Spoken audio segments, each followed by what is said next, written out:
Hi, I'm Aki from FooR. I'm Gavin Ford from FooR. We are celebrating 10 years of FooR. Where's the time gone, Ak? Where's the time gone? We've just released an album mixing some of our favourite songs in the last 10 years.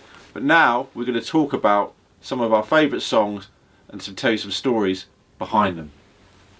Feel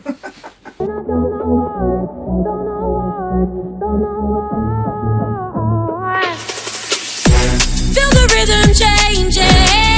These nights are the nights of our lives. Feel the beat shaking. Tyrone sent me a clip of Wavy So performing live, and I'm like, wow, this girl is amazing. Like, we need to work with her. We were just working with Banquet. We just signed Banquet at the time, and they were doing work experience at Abbey Road Studios, and we had this chance to record at the world famous Abbey Road Studios. So we invited her down there, and we went down for the day. We sent her some instrumentals. I'd heard a demo of Nights of Our Lives, and I wanted to record Nights of Our Lives with her because I thought this song was amazing. I wanted to produce that record.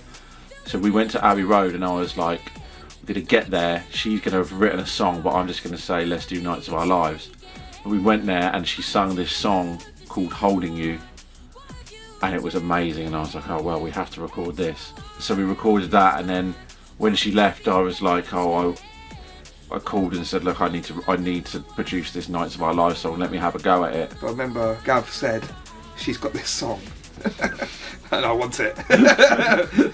And obviously we done the first track, and then Gav had the idea with Nights of Our Lives, and we did it. It come together really quickly, and this was right at the end of 2022, so we had a list of songs, a playlist of songs that we were going to release in 2023. We even had a song with Kenya Grace in there, and we were playing it to everyone, and Nights of Our Lives was kind of the most consistent. It wasn't anyone's favourite, it was in everyone's sort of top 2 or top 3. So we're like, oh, okay, we'll release this one first, and it came out and it just went mad. And she's such an amazing artist, such an amazing writer, such an amazing singer, such a unique voice. So we just, sat back.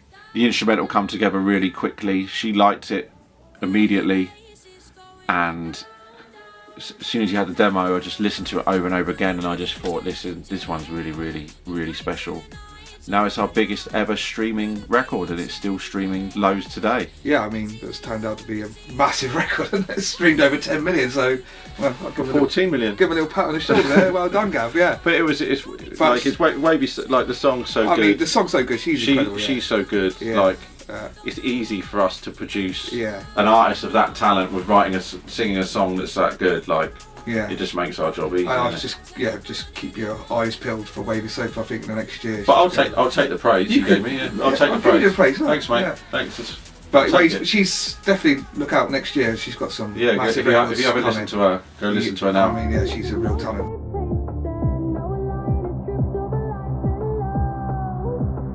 I'll see you in June. I'll see you in June.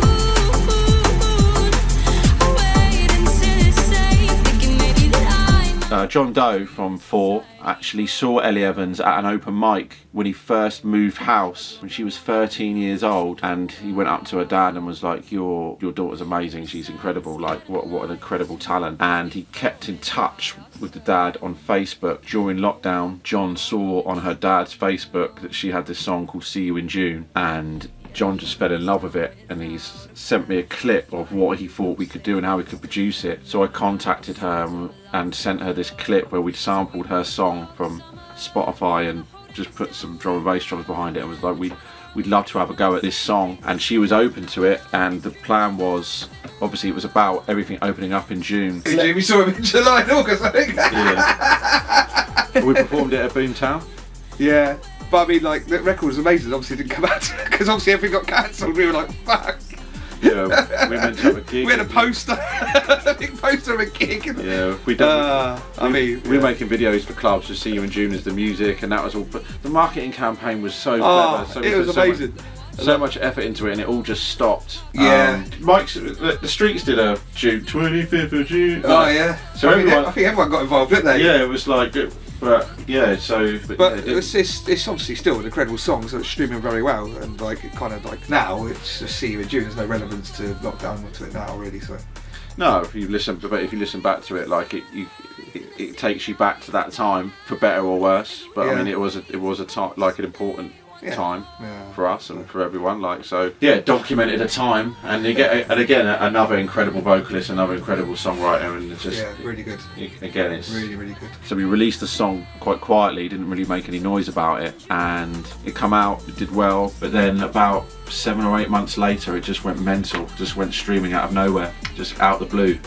But I mean, Ellie Evans is an incredible talent, like such an amazing voice, such an amazing writer, like it's such a good song, and you know it's a document of a real crazy time. As soon as I heard the version, I was like, wow, this is a really special song. So yeah, I love that one.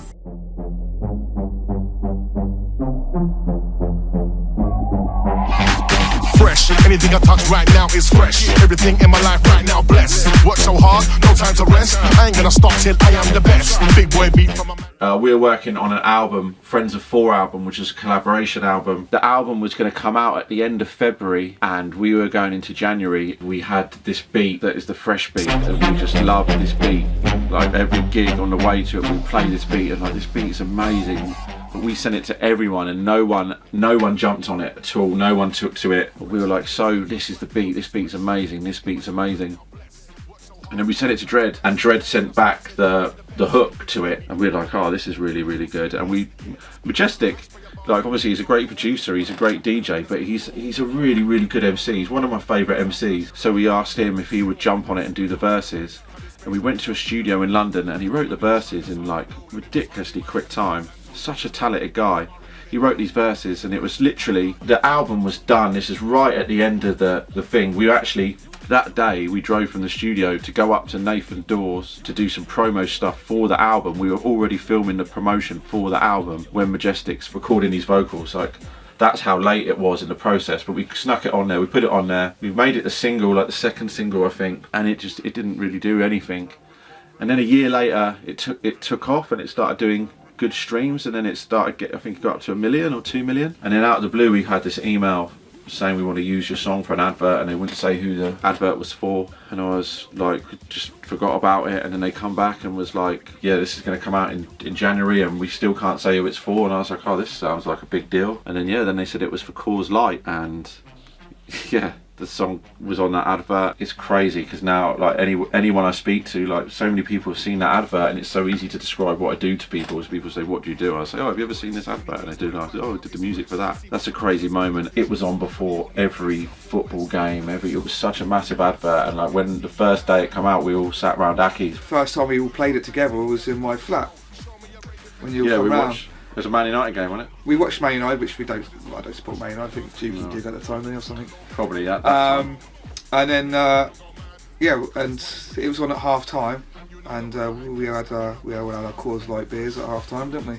Yeah, we were all sat in the front room drinking Coors Light, watching, waiting for the advert. And just an unreal feeling, I think, of just like, hang on, we're watching Sky Sports and the advert come on with the music, and yeah, when it came on, it was. I think we were all kind of just jumping around. But yeah, there was a load of us in your front room, and that was like an incredible moment. There's moments in your life that you remember, and that's definitely one of them. Like it's a big moment. we went out that night. Yeah, so I don't think I've recovered from that night. that was a good. But yeah, time. no, I mean, amazing memories. Like what an achievement that was. So yeah, it's great to share that moment with Dread and Majestic. But two people that we've worked with for so long, and you know they worked with us from from the very beginning, before we were doing anything. So it's great when artists of that size work with artists that small and it pays off for them. It's great to see that someone just believing in a beat and a song when no one else did, and it led to us, one of our biggest songs.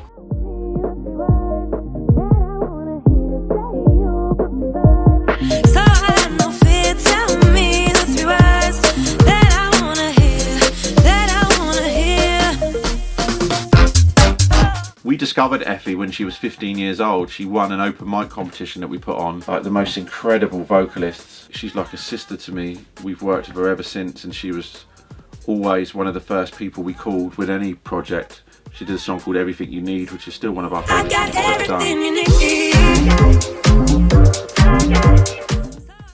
done. Around this time, there was bassline records that were sampling old R&B records. So I had the idea to, rather than sample an old R&B record. Let's get a vocal that's in the style of an old R&B record and then sample it for a chorus, which we did with Sean Dean.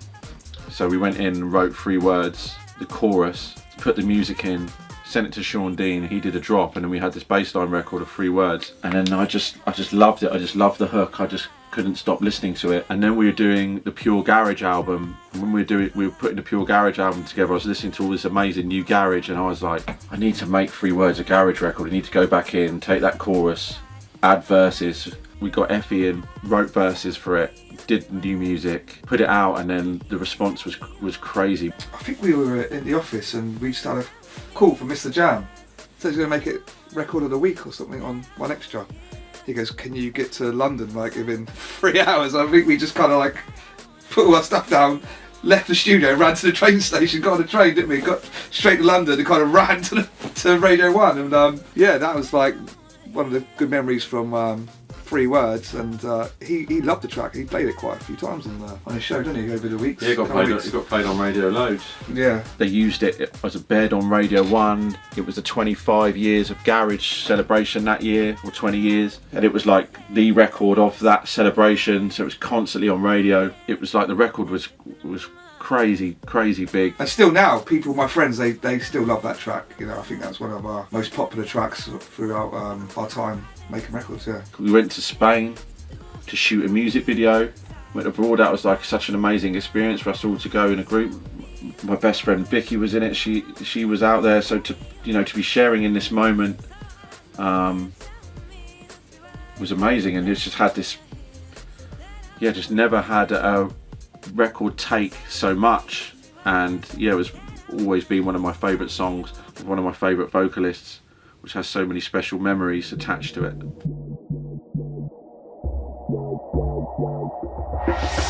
When we are shoot on a camera, baseline beat and a balalala. We not take talk from no man. Gun them down, roll out in a black bandana. Or when we roll out in a black bandana. We had an instrumental called Hustler. Hustler was one of our artist names before we were FooR. We made this tech house tune trying to be Bodica. It was crap. It was rubbish. But we loaded it up when we started the FooR project and made this new instrumental called Hustler. We thought it was really good, and we kept releasing it. I think we released it 4 times on 4 different albums. And then we released it on a compilation album called 104% Bassline. And a DJ called Cade played it on Represent Radio on his show. Killer P and Ira freestyle Black Bandana over it, and the clip of it went viral, like not just once, not twice, but like 3 times, and it just kept getting hundreds of thousands of views. So it was like, I have to call this guy Killer P and ask him if we can make this a tune. I was a bit scared to call him because he's got the name Killer in his name, but he's actually the nicest person ever. They agreed to record it. We recorded this song. Yeah, I mean, it's still people's favourite to this day. I think it's our biggest ever music video. We performed it live for the music video in Shoreditch, like probably one of my favourite live performances ever. We kept rewinding it and I think Killer P and Ira were getting wound up but it was, the energy in that room was amazing, and like to see them perform that song for the first time. They've come and performed it at festivals with us. And yeah, we still get requested for it now. We still have people ask. We still play it. Most sets, it's still one of our favourite records. We done the music video at night. We all had black bandanas on, and we set off a smoke bomb in quite a residential area. And we're filming. The next 2 minutes later, the fire brigade turned up. Yeah, we had to run. And we had to kind of like bail out, get out of there as quick as we could, so we didn't get arrested. I guess, I don't know. But yeah, that was. We filmed that video for £250. It's our most watched video. Yeah. And I remember we had to film it because it was part of the Friends of FooR tour. We had Killer P and Ira like for that one day, and we had to find the money to film it that day, and we didn't have it. And we were in town trying to find black bandanas. But did you get it from Fabricland in the end, was it? We couldn't find black bandanas, so we bought black material, and we turned up and Killer P is like, these aren't black bandanas, and luckily they had their own black bandanas. So it worked out in the end. Yeah. And yeah, as you say, it's our most watched video, but had a few ups and downs, didn't it? No, it's just ups, wasn't it? What are the downs? Well, the fire brigade come in, not having the money, not finding black bandanas. There's a few, mate. Oh yeah, well, I guess I I guess I'm being positive. Oh, I like your positivity, but there was a few, yeah. But, yeah.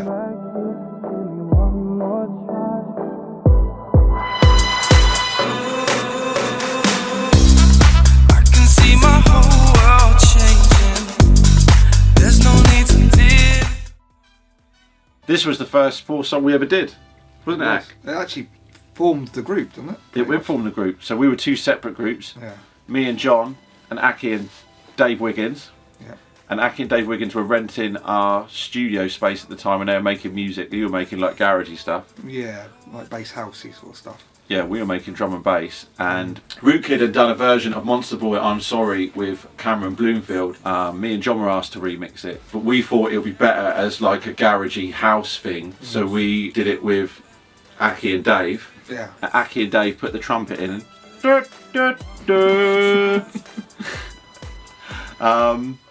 They did the trumpet, we put it all together, and then as soon as I heard it all together, I was like, wow, this is amazing. Like Cameron's voice really captured the deepness of it. I'd never really listened to the song like that before. Like, it was obviously a massive song, but you realise like there's a deepness to the lyrics, and like he really brought it out. And then we sent it to Monster Boy and they really liked it, and we released a music video that we filmed in Southampton. We put all of our money into that music video, didn't we? All of our savings. Yeah, we were eating pot noodles for... Yeah, we put my nan's inheritance into it, and actually we went on, spent the money on it. But all of Southampton got, when the video came out, it was all shot around Southampton. Yeah. All of Southampton got behind it. And I remember I was doing a gig in Dubai, and I landed in Dubai, and because of the time difference, when I woke up in Dubai, I just had loads of messages. Everyone in Southampton had shared it. The Echo got behind it. Loads of celebrities got behind it. Yeah. People from Hollyoaks and Yeah. The Only Way is Essex. Like crazy support, and it just had. I think I had 70,000 plays in the first week. Yeah, on YouTube, which is pretty good. On YouTube, yeah, we didn't have a YouTube channel or anything. So... And then it was going to get, and then we got a thing saying it was going to be signed. And then this was right near Christmas, and then over Christmas it fell behind loads of contracts, and they said that the heat had come off the record. Yeah. And they actually said, you should redo this record, but make it happy and add pianos. But we didn't want to, and then Joel Corey did it, and... But it started something good for all of us. But yeah, that was the beginning. Yeah, so it worked out. Yeah.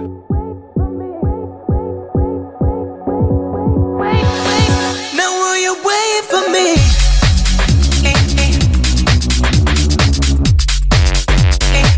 Now will you wait? There's a website called DJ City, which is like a pool for DJs to put records up, and there's charts, and basically us and James Hype were the biggest on that website at that time. We had like all of our sort of bootlegs. We were both doing loads of bootlegs at that time, weren't we? Whitney Houston, Craig David and stuff. Yeah, Ultra Nate 3. Oh, yeah.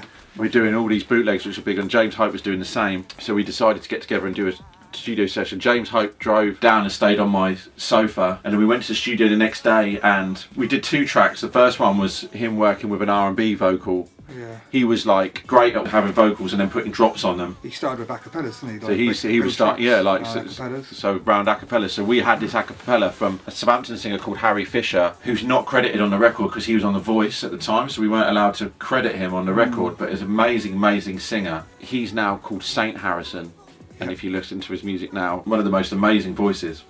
Yeah, really good. Incredible. We performed it live with him. Do you remember at Switch on a Lethal Bizzle night? Yeah, I do. Like amazing singer. Yeah, so James Hype sat there and he had his headphones on. We were working on the first one. He was working on the second one. So he did a drop. We put the focus on the other one. I wonder where we'll have to dig the other one out. So we had 2 versions of this record. So we had the idea of marketing it as FooR versus James Hype, who you with sort of thing. And Mr. Jam played both versions. For tonight's Inbox Fresh. Inbox Fresh. And for the first time ever, it's 2 versions of the same record. FooR have hooked up with James Hype. Yes, a Southampton Newcastle collabo. However, in their collaborative track, one version is led by FooR. One version is led by James Hype. Which version is the best? You decide. And it was like the idea was people interact and vote for which one they thought was their favourite. Well, in actual fact, our version is more relevant now. It's like a speed garage version. Our version is the speed garage thing. Well, I was listening to it the other day, and I thought this is actually relevant to the So yeah, we were ahead of our time. But was like obviously 8 James, years. James Hype's gone on to DJ all over the world to be one of the biggest DJs in the Yeah, world. So yeah, I think James Hype won. FooR versus James Hype war. Yeah, But our version still sounds good now. yeah. Our version's more relevant now. I'd So say. so yeah, but when you think about it, so yeah, James Hype, Harry Fisher, who's St Harrison, that's our ear for talent. Look at that. Yeah. Look at that for some A&R in. Yeah, go and check their records and Yeah, and listen to our version that's still relevant now. yeah. What happens if you challenge the kid? Trouble in my life, and I will show you love if you treat me right. But there's trouble in my mind. Well, this record wasn't he supposed to be recording something else, and Yeah, what we were in the studio and he just come out with this. what happened was well, I was listening to a record station called Selection. Still goes now. It's a radio show called Selection. It's American web radio that has this incredible R&B. Like I listen to R&B and soul music is what I listen to at home. It's what I'm a fan of. And there was a singer called Ephraim, and I love this singer. We were working with Sammy Switch. Anyway, we worked with Sammy Switch for years. Sammy Switch went to uni here, and we'd known him for years. Yeah. And I was talking to him about this singer called Ephraim. I was like, oh, there's this singer called Ephraim, and I love this guy. And he's like, I live with him. And I was like, what? Because I live with I remember that. I live with him, and I was like, oh, please get in the studio. So we went in the studio with Sammy and Ephraim, and we recorded a song called Embers. He was finishing that off, and at that time we were partying loads. Yeah. So I fell asleep in the studio, and Sammy took it upon himself whilst I was asleep to record this song called Trouble. I wasn't asleep, by the way. Yeah, so they were like, oh, whilst he's asleep, I'm just going to sneak and do this song. Yeah. And Ephraim, if you listen to Trouble and you hear I will run, that's Ephraim singing in the Yeah, background. he's just in the He's not background. credited. He's not credited. He didn't want to. And I woke up and he's like, I've done this record, and I was like, oh well, it's amazing. And that was our first big song that that come out, because we released everything on our own label, but we didn't really know what we were doing at the I start. think it's probably one of our first two-step records as well. It's got a two-step to it and stuff. It was our first popular one. Yeah. And yeah, we did a video for it. We would do it live, and people loved it. It was on. I still love it now. I still think it's Yeah, it's one of my favourite ones. It was on Yosh Volume 1, which Yosh Volume 1 charted. It was the biggest song from that. And we did a tour. I remember we did Reading, which is Sammy's town, and there was like Oh yeah, it was. probably 30 people there, but all those 30 people knew every single word to Trouble, and that was like, wow, this is an amazing feeling, having people sing back your song. And we would, Vicky would come to gigs, and we had a bus at the time that took us around to shows, and we would all sing Trouble on the way back from gigs. And I could remember coming back from gigs singing that song. It was all just a group of friends who had known each other for years, making music together, going to shows. It was a real special time. It was like we didn't know how long it would last at that stage, because we didn't know what we were doing, and we had no money, but we were getting booked for shows, and just to be a group of friends that had known each other for years, making music together, and people were liking the music and singing it and sharing those moments. Like, those are real special times. So it's a real special record. Yeah. And the video is shot in my front room in my flat. Yeah, like again. Oh yeah, it is, isn't it? Yeah, because it's his split. It's split wall. It's Yeah. his split mind. Yeah. I remember. But yeah, great record. Yeah. Check it out. How you touch me, baby, we can start this fire again. It's about to go down like a waterfall, like water falling down. It's about to go down. We were asked to mix the Pure Garage album, which was like a huge deal for us. The Pure Garage series mixed by EZ. EZ's obviously one of our favourite DJs, and was part of the reason we got into garage music. So to be asked to be part of that series was incredible, but they wanted a single for it, and we had a list of names that we wanted to feature with, and Karen Harding was at the top, and they managed to sort it out. Like, it's unbelievable that we could get, like, Karen Harding was the top of our people we wanted to do a track with for so long. Yeah, it was crazy though. And I remember we come down to the studio, and I did this big speech about, because it's all live instruments in down, or live horns, and in all the FooR I'm Sorry, all the first all FooR records had live horns in it, Well, we still have horns now, but not live, because I was nervous. I made this speech about, you know, live bits in it and all the details to records, and because with these details, that's why these records are so good. And then I went to drink my Starbucks, but the lid wasn't on properly, and just spilt the drink all over myself. And that kind of broke the ice in the session. Yeah, that was a great moment. But yeah, and then that was the single for the album, and then she'd come and sung it with us in Bournemouth, Sandbanks in Bournemouth. Yeah, she performed at Sandbanks on your, that was your birthday, I think, as well. That was my Did she sing Happy Birthday to you as well? She sang Happy Birthday to me. Yeah. Yeah, I think Tyrone made her. I don't think she did.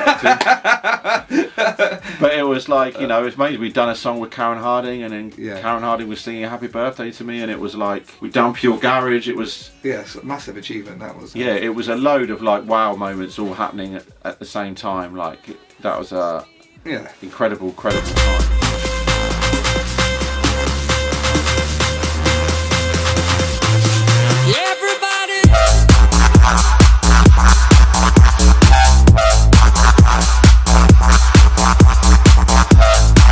Yeah. It was a bootleg.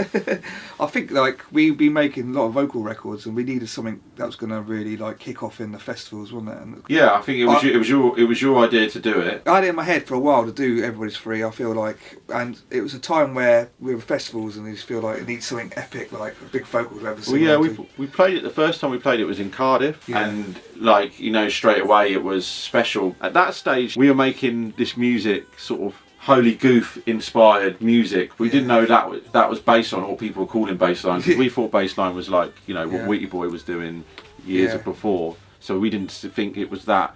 We just thought it was like aggressive garage, I guess. Yeah. I don't know what weren't even thinking about what it was. So we did this Everybody's Free in the style of Holy, like, we really love Holy Goose production, Notions production like thing. We didn't really know what it was. So yeah, we did this Everybody's Free thing, and we sent it to Holy Goof, and he played it at Creamfields or Boomtown. We sent it to Skepsis as well, and he played it, and then this was the start of people recording songs on their phone. Yeah. Like, this is like things, and these songs, these clips of people playing these songs were getting like 100,000 views. Yeah.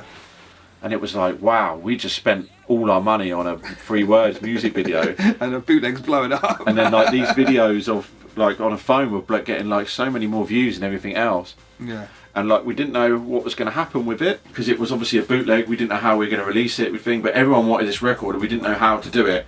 And then like Holy Goof asked us to do a VIP of it. We didn't even know what a VIP version of a record was. We just thought VIP meant club mix, and I was like, oh, I don't know, what do you mean? And he sort of said, oh no, you do it like this. So we did him a VIP, and he played the VIP, and then that went even more mad. Yeah. And then we had two versions of this song that we didn't know what we were doing. Yeah. And I can remember Skepsis was like, send me the VIP, and I was like, I don't know what we're doing with the original. I don't want two records out there that I don't know what we do, because it was like we didn't know what we say. It was still, we were figuring out how to release records and what to do. So everyone wanted this VIP, and yeah, we just put it at the end of Friends of FooR. And the funny thing about it is, Friends of FooR was like, the album come out, and we emailed the people who owned Everybody's Free and just said, oh, we've done this record, you're going to take all the publishing, we don't want, you know, it's yours. We had it re-sung. So really, if you listen back to our Everybody's Free, that's actually not the original sample. We've recreated that vocal. It like sounds so close. She did such an amazing job. Yeah. Joe Nye is the singer, someone we worked with in the CLSM days, did such a great, amazing job of doing it. And we did Everybody's Free. The album was flying up the charts, the album charts, it was flying, and then the album just disappeared. And we were like, where's the album gone? And they'd forgot that we asked permission to put Everybody's Free on the thing and had the album taken down, which was like devastating. Kicking the balls. It was devastating. But we managed to get it back up, and we still managed to chart the album. Yeah, that's Everybody's Free. That is a breakdown of like 10 of our favourite records and how it was made and the stories behind them. Listen to 10 Years of FooR album now, a mixed version of those 10 songs and other songs, our favourite songs. There's over 30 songs on there, like this. Over 30 songs of FooR goodness. Listen to 10 years of pure FooR goodness. 10 years of how with this guy. 10 years of magic. I love him really. Wallop.